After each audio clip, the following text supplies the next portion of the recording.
notice that? I always have stuff in my hands. It's great to be here. Welcome back, Beth. Great to have you here. But more importantly, Rick Albin, great to have you, sir. I always say, because Skubik's here, the dean, everybody's here. But, we've been here for weeks and weeks and weeks and no Rick Albin. And I always say, if Rick Albin's not here, that means there's a bigger story somewhere else. It's just none of you know what it is. But Rick does. So this must be the story. So great to have Rick here. Cranes is back. David Eggert, great job you're doing. This is wonderful. But no, and I said, we had Mauger here for 1 week. It was horrible. We're so happy you're back, Beth. Mauger was here. Do you remember this? He's sitting here, and he's like skeptical about what I'm saying about the Secretary of State's website. And he's like, what do you mean? And he must not have been looking at it, because I was right here. And you see Rep. Brian Bagol's here. What a great committee you're running, the Government Operations Committee. They're just slamming out bills left and right.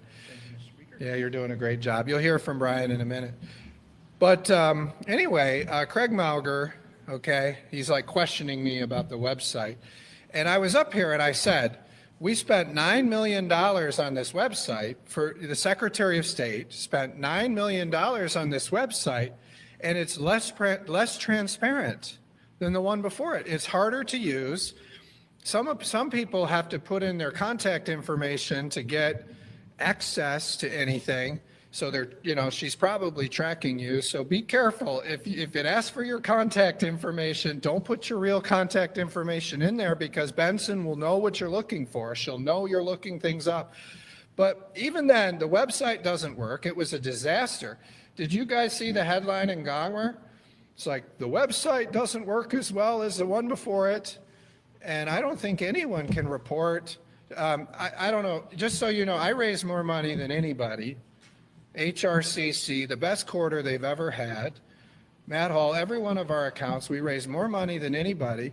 And we're standing up to the special interests. So I'm telling the Republicans, you can stand up to the special interests. You can fight for your principles. You can do the things on the Mission for Michigan that we said we were going to do, and you can still raise more money than anybody else. But none of you know that, because Jocelyn Benson's website doesn't work. We're just saying, Jocelyn Benson, stop campaigning for higher office and fix your website. Well, anyway, I saw today, even Craig Mauger now, this website is not working the way it was intended to. I saw a tweet from him, so he woke up. And if this doesn't get fixed immediately, we have a problem. You go on this website, you can't tell what anybody raised. You just see this is the starting amount and this is the ending amount. You have no idea what they raised. You guys remember before Jocelyn Benson spent $9 million on this website, when you could go to the Secretary of State's website, you didn't have to put in a password, you didn't have to give them your contact information, and you could go on there and you could just see what somebody raised. You could look and see who donated to them. As we're looking ahead at some of these campaign, or this new law, remember this law that says the politicians, they have to disclose their finances and their gifts.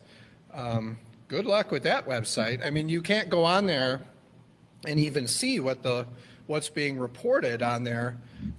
Like if you wanted to see what is being reported about gifts that politicians receive, there's no way you can tell based on that website. You could on the old website. So anyway, Jocelyn Benson should get off the campaign trail and fix her website.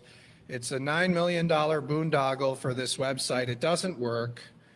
And I think the House Oversight Committee should investigate this and find out what the hell happened to that $9 million. I mean, you spend $9 million and it's worse. So it's incredible. And you all know it's true. All of you in the media know it's true, because you're trying to use a website and you can't figure out what the hell's going on. It's less transparent. It doesn't work. And really, more people should be holding the Secretary of State accountable for that. I hope the media will. There's a lot to talk about. I'll just say, isn't it amazing? Talking about Jocelyn Benson,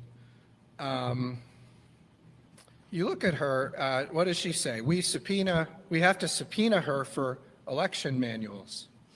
All we want are just the manuals.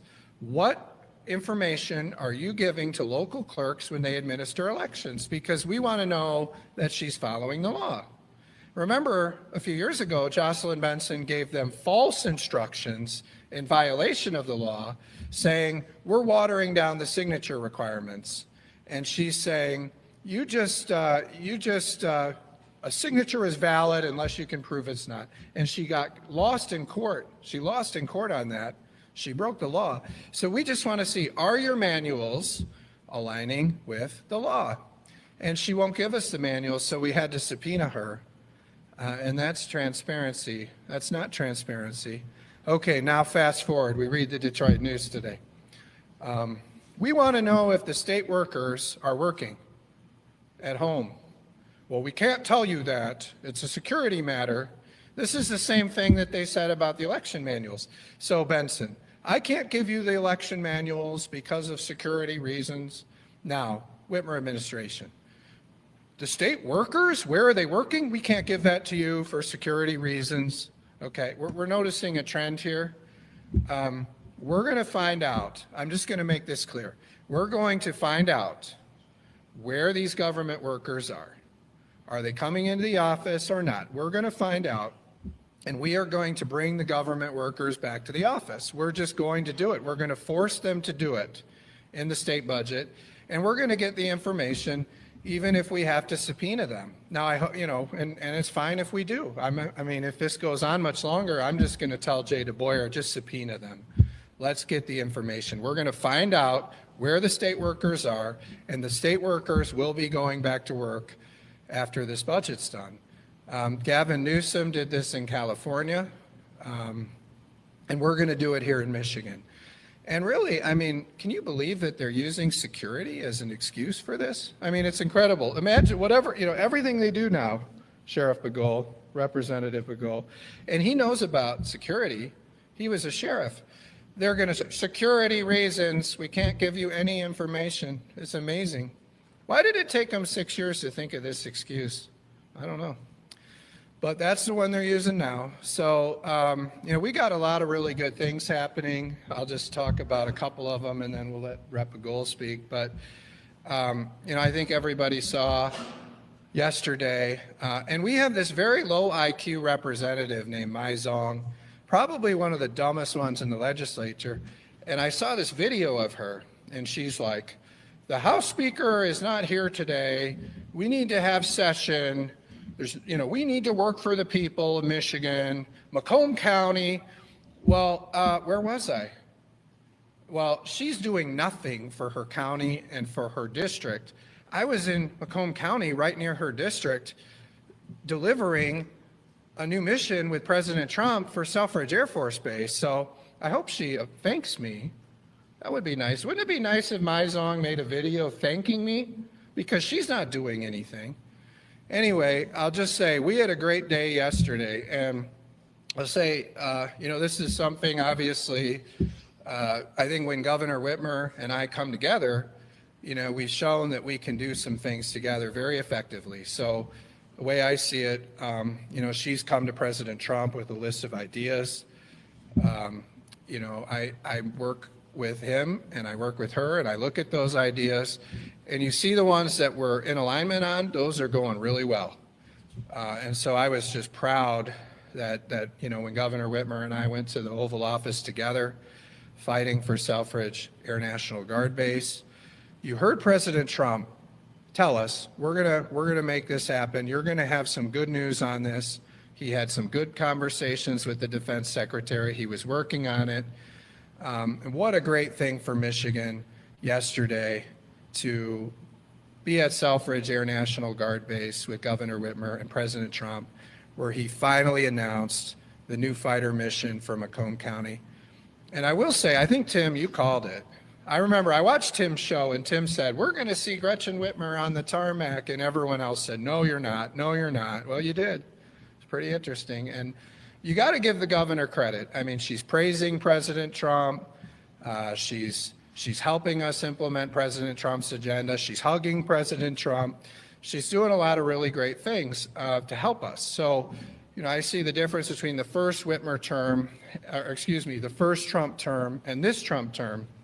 Having Governor Whitmer embracing Trump, helping us implement Trump's agenda, working alongside the Republicans, that is just really helping us to get the job done for Michigan. If this was the first Whitmer term where she was fighting Trump, attacking Trump, negative toward Trump, it would make our job a lot harder.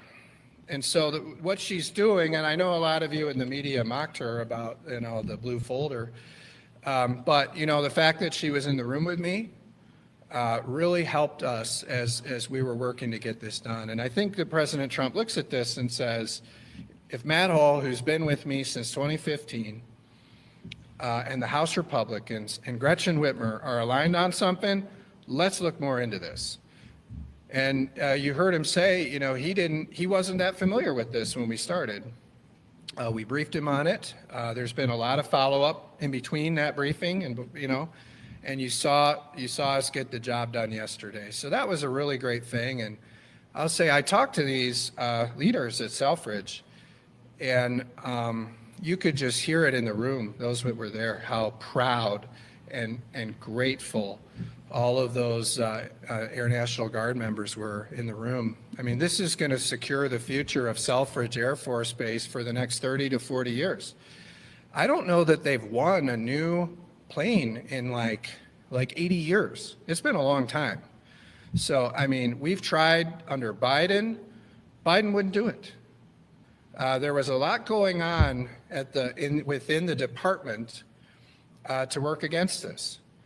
And it took us going to President Trump, explaining it to President Trump, and President Trump and the Defense Secretary Hegseth working through that bureaucracy and making this happen. It wouldn't have got done without that.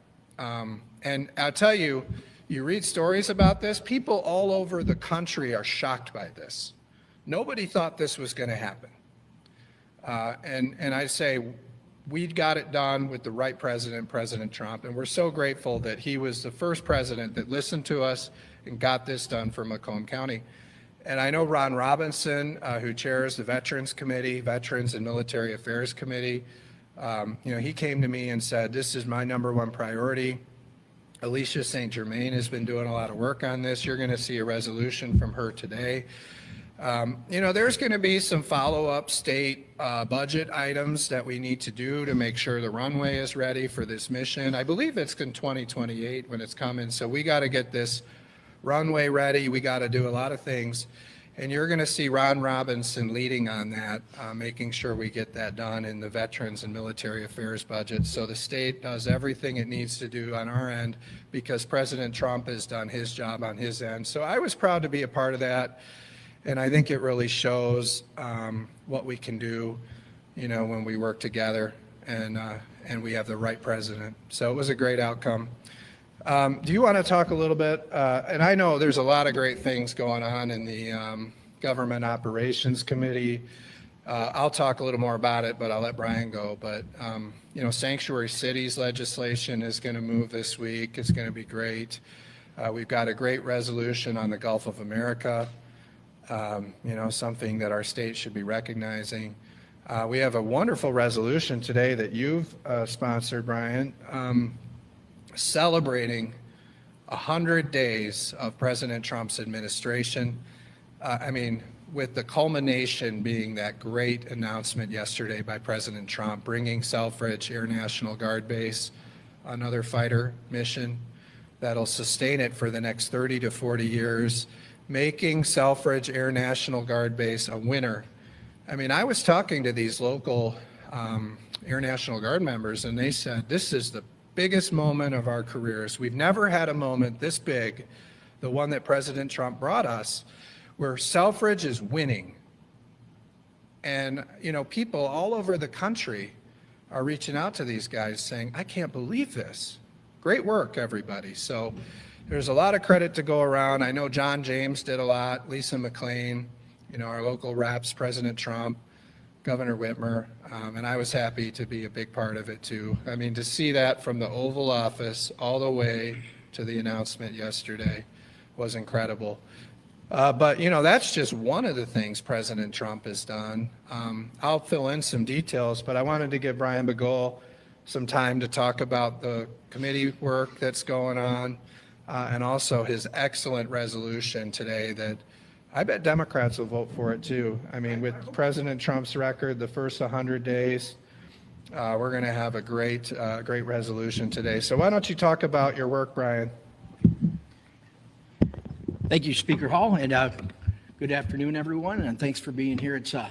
It's really critical that you're here to get the information out to the public, and I'm seeing larger groups, it seems like, each time, and I think many of you will probably agree because it's very interesting. I think the way Speaker Hall presents these newscasts are excellent, so I'm happy to be here today to tell you about my resolution, and we're going to celebrate President Trump's 100 days in office. There's a reason that the citizens here in Michigan voted for President Trump is because he promised to change the status quo. I mean, that's what we wanted. We were headed in the wrong direction, so many bad things going on. And it's no coincidence that he returns right here to Michigan 100 days into office to tell everybody about all his accomplishments. There's a reason why his last campaign rally was here in Michigan. There's a reason why he invites our noble speaker and our bold speaker to the White House to strategize with him. And the reason why is because our top priorities are our president's top priorities. And there's evidence in that in so many things. You look like he's trying to get Line 5 built for us. He's closing our borders to illegal aliens. He's trying to stop the flow of fentanyl. He's cutting back on wasteful government spending. He's just doing so many things that benefit Michigan. How about the rare earth metals? He has an executive order to mine some of these minerals in Osceola County, things like that. I mean, it's great, and we appreciate it. So we wanted to have the special a resolution to let him know how much we as legislators appreciate it, but the citizens of Michigan, probably many of you even today appreciate what the president's doing, whether you'll admit it or not. I'm quite confident there's a lot of people in the room who are just waiting for more good stuff to happen. So we hope that President Trump, we're going to communicate. This resolution is going to be sent directly to his office to let him know. So I'm happy to make this effort. I'm happy that the speaker gave me the opportunity to present this, and I'm hoping that we'll get some help across the aisle and let Mr. Trump know. Please, keep focusing on Michigan like he's been doing. It's very much appreciated. Great. No, that's great. It's a great resolution. And I mean, you look at, these border crossings are down like 95%. You see President Trump, cracking down on the MS-13 and these illegal gangs. You mentioned the great work that he's doing up in Osceola County. That was a big deal, that permit that got approved the other day for the potash, Michigan potash. We talked about Line 5, how important that is, and what his administration is doing to expedite the permitting of Line 5. That's so important to our state's energy needs and also to our Great Lakes. We see what he's doing with reopening Palisades, the important work there. We just got some more money from his administration to move forward for that, the first nuclear power plant to reopen probably in the history. His smart tariff strategy is really bringing manufacturing back to Michigan and across the country. And you saw him adjust it a little bit yesterday, to try to, encourage and entice the automotive industries to bring more manufacturing back to Michigan, but only for a limited time. They've got some time. They can bring back all the parts manufacturing. And if they don't, those tariffs are going to go up. And you see all of these countries rushing to negotiate with President Trump. So it's really working. We've seen President Trump bring peace. He's made us strong again. I mean, you look at how embarrassing it was when Biden was there. Do you remember when they withdrew from Afghanistan? That was a very dark day. So there's a lot of things to celebrate on President Trump's first 100 days. We've restored law and order. Our border's secure. Manufacturing is coming back. We're respected across the world again. So great job on that. Thank you. And we have some specific wins for Michigan. I did want to real quick talk a little bit about the sanctuary cities legislation we're doing this week. And you did great work on that in your committee, Brian. You see, the House Republicans, you know, we're working to crack down on these sanctuary counties, sanctuary cities, sanctuary townships they're trying to create now. It's crazy. We're going to pass legislation this week to require that we don't give any more welfare to illegal aliens. You know, and I don't even think they do these checks, honestly. We're going to find out. Jason Wolford has a great oversight committee that's going to be looking into the public welfare programs, and are they doing the checks they need to? And everywhere I go, I ask the question. I was with a group earlier today before I was here. I said, raise your hand. You know, I'm not asking you guys, but raise your hand if you believe that the Whitmer administration is actually doing all of the checks they need to for eligibility for these welfare programs. Everyone knows they're not. So we're going to get to the bottom of that, and we're going to stop these illegal aliens from getting rental subsidies, from getting free legal services so they can defend their deportations like they could under this Democrat budget. We're going to stop them from getting welfare. Citizens should get welfare, not illegal aliens. People that are here legally should get those programs. And also, we're going to hold the revenue sharing from any sanctuary city or jurisdiction that has sanctuary policies, whether it's in their jails or whether it's any policy that impedes the cooperation with federal law enforcement. So you're going to see that pass. It'll be interesting to see if the Democrats vote for it. And you see that on top of that, our work we've done in our House rules to prohibit these pet projects for any sanctuary jurisdiction. So you see we've had illegal alien crime all over Michigan caused by these illegal aliens. We're going to stop it. We're going to crack down on these sanctuary counties and cities. We had very good legislation with Sarah Leitner to raise the minimum sentence for these fentanyl dealers. You know, this fentanyl was pouring across the border under Biden and his open border policies, damaging many lives across our state. We're going to raise the minimum sentence because, as you know, all these liberal judges, they let out these fentanyl dealers on these minimum sentences. So what good does it do if you raise the maximum sentence if they're letting these guys out on the minimum sentence? And then 44 Democrats vote against that. It was unbelievable, you know, but we're going to get that done. We moved that one through the House. And did that come out of your committee too? Or was it? No, that was Judiciary. That was a great one. Now I want to talk a little bit about the Senate. I don't think they're in today, are they? Do we know? Are they here today? The Senate? Does anyone know? Are they voting? What did they vote on the floor? That's good. So they are here. Good. Oh, good. Are they here tomorrow? Nobody knows.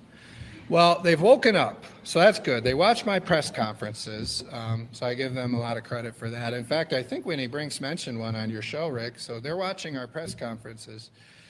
But no, I want to set a few things straight, I guess. Number one, I watched Rick's show. For Winnie Brinks to say that she's trying to have meetings with me, that's just false. They're not making any effort to have meetings with me. They're suing me. They're suing me in the House all over the place, and they're losing in court. But you're watching this. I watched this interview, and it's like, we are desperately trying to meet with the House Republicans. And then, by the way, they say all this stuff, Winnie. But, you know, our appropriations chairs are talking, and there's all these other conversations going on behind the scenes, and they're quadrant meetings.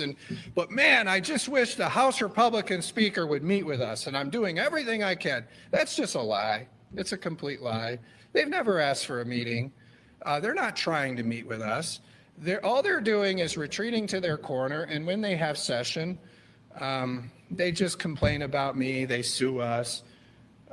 They mostly pass bills no one cares about. So they're not trying anything. But I'll just say, so that was an interesting one. It was almost as bad as the one I saw on the mishmash where she's like, remember that? She's like, everything is going fine. It's going great. It's going to according to plan. You know, it was almost as bad as that one in terms of the the lying, I guess I would say, or the whatever you want to say. And then I watch them, and this is important. This is, I think, is one of the most important things I'm going to talk about. So I want to get your attention on this part.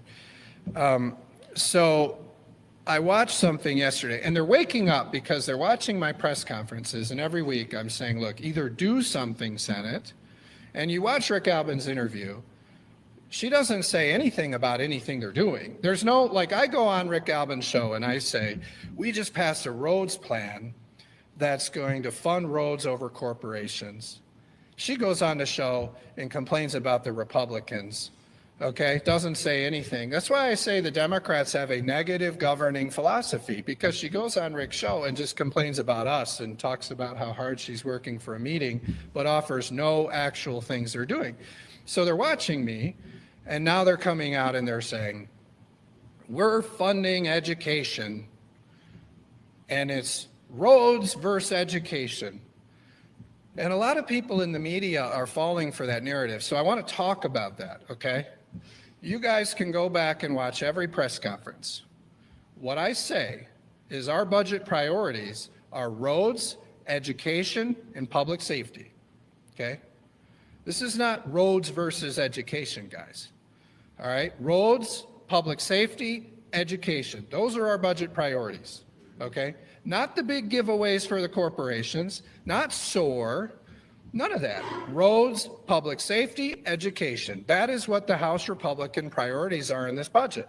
And I'll just point out, in the government shutdown prevention plan, no one is reporting this. You won't report this. You should report it. The per pupil number the House Republicans put in there is higher than the Senate Democrats per pupil number. So they're getting more money per pupil for these local school districts from the House Republicans, even under the government shutdown plan, which isn't our plan. That is just something we put out there because these Senate Democrats might shut down the government. So we're just saying, if the government were to shut down, you know, why don't we now agree to a higher per pupil number right now? And then we'll work in the rest of it as we're going through the subcommittee process. Now remember, Democrats, Senate Democrats, these people, they did not raise the per pupil foundation allowance last year. First time in over 10 years. They gutted school safety, 92%. They lost the House because of it. And now they're coming and saying, it's us, the Democrats, who want to fund schools. They had the opportunity when they had a trifecta, and they didn't do it at all. They didn't even present some of the bills on education, so they're wacky people. But they should be mad at their speaker, Joe Tate, you know? That's what they should be mad at. They should sue him, you know? But anyway, I'll just say, when we're talking about this, what I think the Senate Democrats want to do is they want to protect the money for the big corporations, whether that's the big corporations like GM, which are taking advantage of this state with hundreds of millions of dollars in SOAR and the mega credits, and the other big corporations. You know, when Winnie goes on these shows and says, we don't know where these cuts are going to come from, we very clearly laid it out. The cuts are going to come from the big corporations and the earmarks. We can fund our roads without raising taxes if we take the money away from the big corporate giveaways. We treat everyone the same, Democrats. It could be Medicaid, it could be education. That's just false. It's false. It's absolutely false, and we shouldn't report that because it's lies, just like what you're seeing on your show. So I'll just walk you through this. We have a higher per pupil number, even in the government shutdown prevention plan, But what the Democrats want to do is they want to protect the hundreds of millions of dollars, and someone told me today it's $600 million in the education budget that goes to corporations. These guys, they pick their, I don't know, maybe they like a lobbyist here in town or whatever, and they fund their program in the budget. So what Darren Camilleri and these people are saying is, our preferred lobbyists have clients that are for-profit corporations, and we want to continue to give them money instead of putting it into the per-pupil foundation allowance. That's what he's saying. So, what do you need, 10 million, 20 million over here for this for-profit education corporation? What do you need, 10 million over here, 5 million here? They want to dole out that $600 million. If they don't dole out that $600 million to the for-profit companies that siphon it away from the per-pupil foundation allowance, that get it from that goes to our local schools, that's cutting education. That's what they say. What we're committed to doing is putting more money into the classroom than the Democrats. We're committed to making sure it goes to our local school districts, and we're trying to, reduce these for-profit companies getting these special giveaways in the education budget. Okay, and you look at what we're doing. I mean, we're going to raise the per-pupil foundation allowance. We're going to fund school safety. And we're going to work through all these other things they talk about, like at-risk funding and transportation. That isn't part of a government shutdown prevention plan. That's part of an education budget, which you're seeing it's, who is it? Tim Kelly, sorry. I got all these, I don't have any notes up here. Do you guys know? Like, Jordan, if you come up here, there's nothing here. This is all out of my head, so. Anyway, by the way, that's how I can do what I did yesterday. I mean, you see, Governor Whitmer goes up. I'm not prepared to speak. And she kind of, well, I didn't know I was going to speak either. And I went up there, and everyone I talked to, they said I did a knockout. It was a great speech. We walk up there. So, I think it's because I do the press conferences. The governor doesn't come up here and do unscripted press conferences like I do. So when you get thrown into those situations, it's pretty natural to me. And you all keep me on my toes, all of you people. So I'll just say, you saw the speech. It was great. I mean, giving President Trump the credit, talking about the 30 to 40 years that's going to keep Selfridge alive. The first day in a long time, Selfridge has won with a new fighter mission. So yeah, we talked about that. People said it was a great speech, but I didn't have time to prepare for this.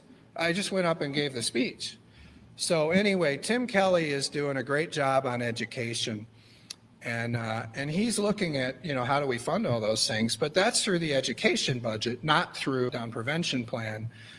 And when the Democrats shut down the government, I hope they use that as a lifeline if it gets there. So I'm happy there's activity going on in the Senate. But I'll point out, I just say, when you hear like, for example, the PDAB board, I heard that, Democrats, because they're waking up, because I'm calling them out. Say, what are the Republicans going to do about our prescription drug board? Why aren't the Republicans doing it? Well, my response to that, you guys had a Democrat trifecta. Why didn't you guys do it? You know what I mean? You're blaming me. They blame me for everything. They sue me. They blame us. It's like, wait a minute, guys. You had a Democrat trifecta and you squandered it. If this prescription drug board was so important, why didn't you guys do it? You had everything. If all these things they talk about, education, why didn't you guys do it when you had a trifecta? We're putting real plans on the table. You saw us do it with the Public Safety Trust Fund, which they didn't do. They didn't do it. They could have done it. We did it, and we're going to get them to do it before this term is done. We've passed really serious education reforms that'll modernize the curriculum, focus on real life skills, and we did it bipartisan. We have a roads plan to fix local roads without raising taxes. And today we're going to repeal their energy siting law. That's a mess. And tomorrow we're going to prohibit sanctuary cities and counties, and we're going to take the money away, the welfare from the illegal aliens. and we're going to hold those sanctuary jurisdictions accountable. So we're moving forward, but this is not education versus roads, okay? So I'll just stop there. I know that was a long rant. Any questions? I'll try to keep my answers on the questions shorter because What has to happen for you and the Senate Majority Leader to start taking up each other's bills, maybe having that meeting or having that conversation? We have to wait until the litigation plays out. The final step is that bill or whatever. Well, what I would point out, again, you know, I've been appearing with Governor Whitmer over and over and over. And I would just encourage Winnie Brinks to follow Governor Whitmer's lead. I mean, you see the great work that Governor Whitmer is doing, embracing Trump and his agenda and appearing with Trump.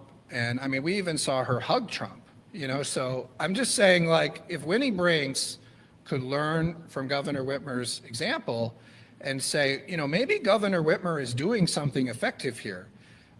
She's not suing the Republicans. She's not focusing only on our differences. You know, Governor Whitmer and I sit down and we work through what can we get along and work together on, right? And Selfridge was one of those things.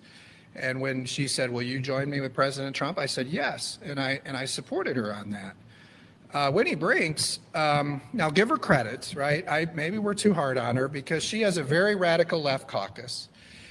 And she did show leadership putting that bill up when we wanted to save earned sick leave, for paid sick leave, and we wanted to keep people's jobs. She put that bill up even though most of her caucus opposed it. So she has potential there. But I would say this, either empower Governor Whitmer to negotiate for you and have her back as your leader, because you see she's effective right now, working with us and working with President Trump, or come to the table and actually be willing to compromise. You know, that's what we need. I mean, running to the press and just complaining about, oh, we haven't met, you know, they haven't even tried to meet with me, to be honest, in months. And they're suing me for the first time in the history of the state. So, you know, I think that the best thing they could do is go to Governor Whitmer and let her negotiate for them. And maybe they could come to the table with actually solutions, because we're putting solutions on the table if you see it, and we're getting results. Yeah, Tim?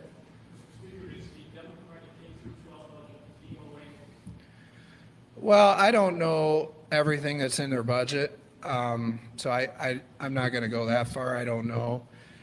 What I'm saying is the concept that it's roads versus education is a false narrative that the Democrats are creating because they don't have a plan to fund the roads. We have a plan to fund education. What we're not going to do is continue to protect $600 million a year of giveaways to corporations in the education budget. So I'd say that part of it is DOA, but the rest of it, you know, I mean, we agree with a higher per pupil foundation allowance, but our number is higher than the Democrats. So the Democrats are going to have to go higher on the amount each district gets per student. And we'll look through the rest of the details with Tim Kelly. All I know is they didn't increase the per pupil foundation allowance when the Democrats had a trifecta. And then when they put this number on the table and they tried to create this narrative with you guys, their number was lower than ours. I mean, and then you ran with it as a press, and I was surprised by that. So hopefully we'll report it accurately. Even the government shutdown prevention plan, which was in our budget, had a higher per pupil foundation allowance. And if they have all these great ideas, why didn't they do it when they had a trifecta? What did they do? They held school per pupil foundation where it was, didn't increase it for the first time in 10 years, and gutted the hell out of school safety. And then they lose the election because of it, and now they're for those things. It's very interesting, Tim. Yeah, Beth. Yeah, it's a mess.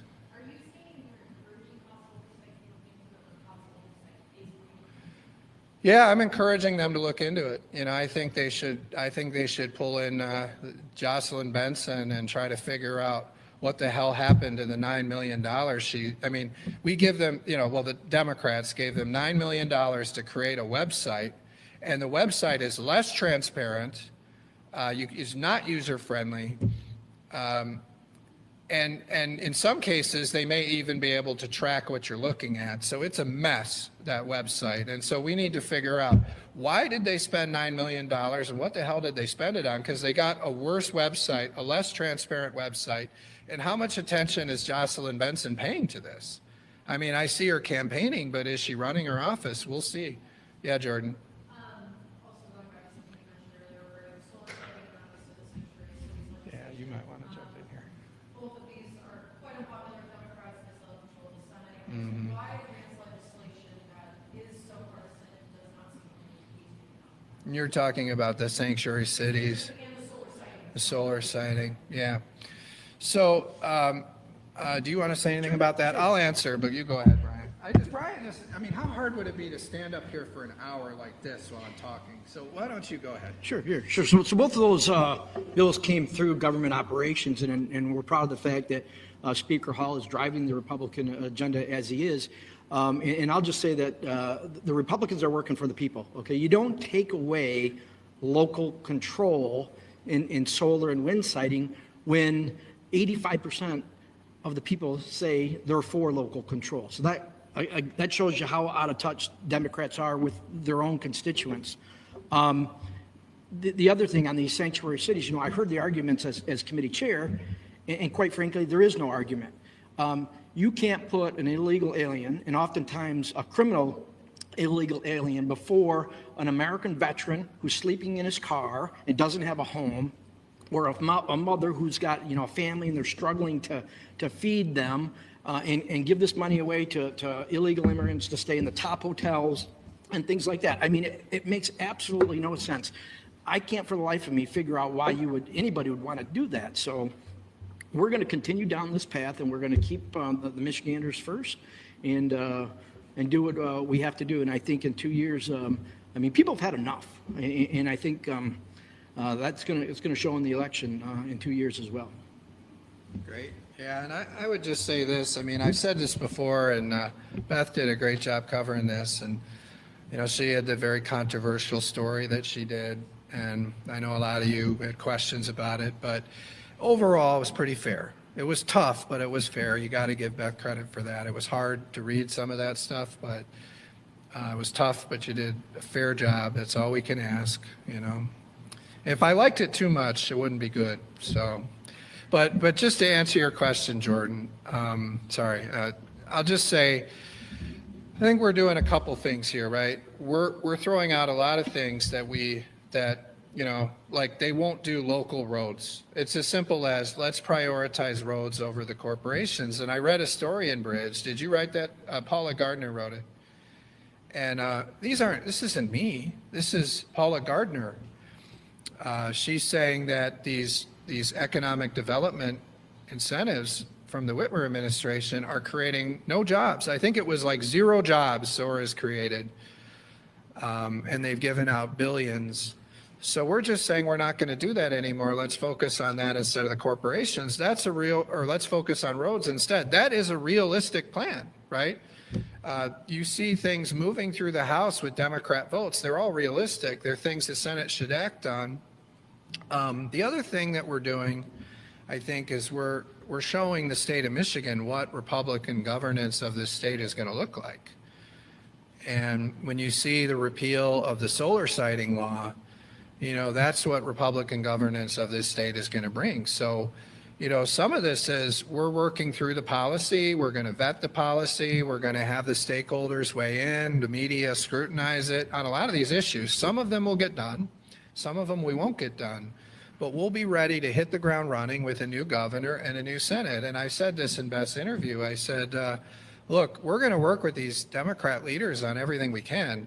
But at the end of the day, I have 6 more years. They don't. They're done after this. And we'll get a new governor and a new Senate. And the stuff that they're not going to do, we'll get another chance, right? And I was with a group of people today, and I said, how many of you think, no matter who it is, they'd be more reasonable than Brinks? And everyone raised their hand. They said, how could you be less reasonable than Brinks? So we got a pretty good chance of getting a better group in 2 years. So we're going to do everything we can.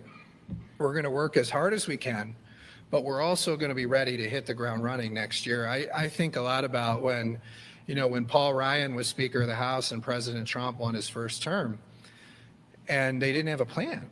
And you guys all criticized them. It's like one of you said this on Skubik's show.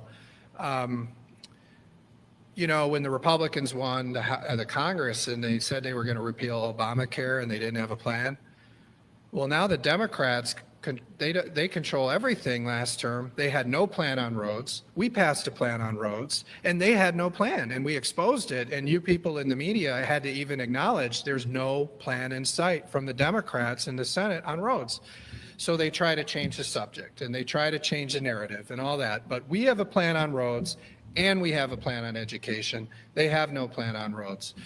But the point of this is, we're not going to be in that position next year, in 2 years. We're going to have an agenda. What we don't get done now, we'll be ready to go with a new governor and a new Senate, and that's why we're doing it. Because this stuff changes a lot when you vet it and go through the process. And you look at that. You look at our sanctuary city bills last year, the ones I was sponsoring with Cam Cabot versus this year, and you see how much they've changed. That's because you go through a committee process. That's the difference between doing these PR bills, like what the Senate Democrats are doing, and actually doing the deep dive of legislation, which you're seeing in these bills today and tomorrow. Yeah. Speaker, do you consider a recommendation from the State Officers Compensation Commission that would give state elected officials? No. So real quick, Jordan, I just want to say, the other thing that I tell our people, and this is the difference between me and Winnie Brinks, okay, and us, our caucus, the House Republicans, which won a majority, and the Senate Democrats, which are an accidental majority, hand-delivered by Governor Whitmer. We're not just complaining about the other side. So we're going to vote tomorrow or today. We're going to vote today to repeal the energy siting law, okay? But what I've told our chair, we're not just going to be negative and repeal what the Democrats did. We're going to have a positive plan on energy. And I think you saw the beginning of that with what Pauline Wenzel has done on nuclear. And you're going to see more of that. And when we get to the end of this 2 years, you're going to see not just we're negative on the other side, but what does a vetted energy policy look like, a modern energy policy for the future? That's what you're going to see. And that's the difference between us and the Senate Democrats. So it's not just repeal. Because remember, when they had their trifecta, all they did was repeal. And then when it was, okay, what are you guys going to do other than just repeal Snyder's policies? They fell apart. That's not happening with us. And what these people want to do is they want to negotiate everything in private. So what Winnie Brinks is really complaining about on Rick's show is that we're not doing it in private. We're doing it in public. I'm saying, here's our plan, where's your plan, and then we'll negotiate. So I'd answer you, Rick, they should put a plan on the table and pass it through the Senate rather than trying to have these backdoor conversations that you guys can't analyze. But no, we're not gonna raise our pay. We're not gonna entertain that at all. Yeah, Eggert. And then I think we gotta stop, but go ahead, Eggert. I was on a roll, Jordan. Oh, yeah.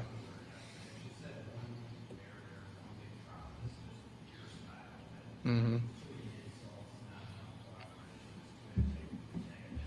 Mm-hmm.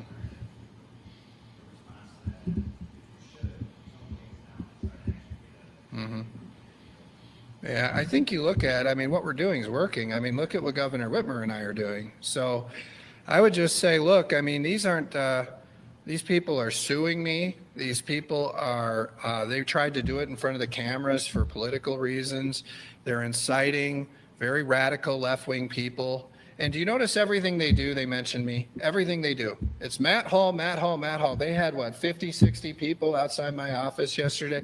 These people are trying to make this very personal with me. These Democrat leaders are making it personal with me, and their radical left-wing base is targeting me. So, you know, I don't come up here and complain about that. I mean, this is politics, guys. It's not fair, okay? What matters is, are we working for the people of Michigan? And what I heard Winnie Brinks say on Rick Albin's show, and what I hear to say all of you, is excuses. The people of Michigan don't care if Winnie Brinks and I like each other. If she has solutions on roads, put them up for a vote, and then we'll negotiate. Simple as that. Governor Whitmer is trying to do that, and if she can't do it, then at least empower Governor Whitmer, because what Governor Whitmer is doing is much more effective than what Winnie Brinks is doing. You'll have to ask a question. What do you think needs to be done to Well, I think that what Winnie Brink should do is she should ask Governor Whitmer for some advice. Is there anything that you could do to maybe facilitate that relationship with the Senate? Well, I think we're doing everything we can do. I mean, you watch. I mean, we're out here every week. We're talking about things. We're sending them legislation. You know, we're offering to negotiate deals, and all they want to do is complain and sue and pass things that are, you know, dumb, and then blame us for why they didn't get stuff done during their trifecta. I think really what they should do is they should all get in a room together and just cry this out and get over it. They lost their House majority. They lost their trifecta. Like, grieve, get done with it, and then let's get to work and let's pass a plan to fix our local roads. Let's do the Public Safety Trust Fund. I've got all these local governments across Southeast Michigan, an area that basically I have to represent now because no one else is doing it. And they're telling us, they're saying, right now, we'll put more police on the streets. We'll put the patrol cars out. We'll get them the equipment. You saw me standing with Mayor Duggan, right? Who do you see Winnie Brink standing with? Nobody. I'm standing with Gretchen Whitmer. I'm standing with Mike Duggan. I'm standing with Farhat. All these Democrats, Warren Evans, Mark Hackel, all the Democrats, these police chiefs are all Democrats. And they're all working with me, and they're all supporting our plans. And Democrat House members are supporting our plans. And then you guys are coming to me telling me the House Republicans are the problem. Why doesn't Winnie Brinks find some Republicans to work with? That would probably help. We're the only ones with a bipartisan roads plan because everyone else is partisan. It's incredible. So thanks, guys. We got to go. Appreciate it. Great job. Man, they love the work your committee's doing. They love it.